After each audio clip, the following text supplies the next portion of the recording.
Le nombre de créations d'emplois a augmenté plus que prévu en juillet aux États-Unis et les salaires ont à nouveau progressé, ce qui ouvre la voie à une annonce par la Réserve fédérale des modalités de réduction de son bilan le mois prochain. L'économie américaine a créé 209 000 emplois non agricoles le mois dernier, a annoncé le département du travail. Les chiffres de juin ont été révisés en hausse pour afficher 9 000 créations d'emplois, de plus qu'annoncé au départ à 231 000 et le taux de chômage s'est élevé à 4,3% contre 4,4% en juin. Les économistes interrogés par Reuters anticipaient 183 000 créations d'emplois en juillet et un taux de chômage de 4,3%.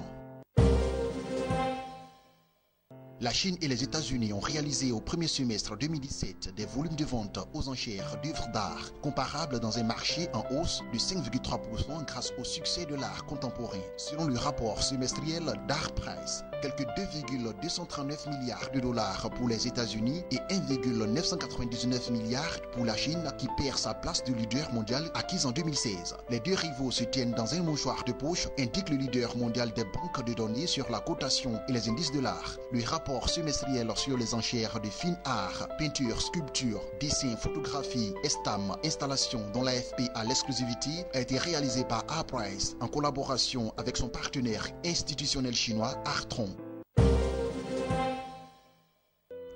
A annoncé vendredi la signature d'un accord de partenariat avec Mazda après 2 ans de discussions comprenant l'établissement d'une usine commune aux États-Unis, le développement de technologies pour véhicules électriques et des participations croisées.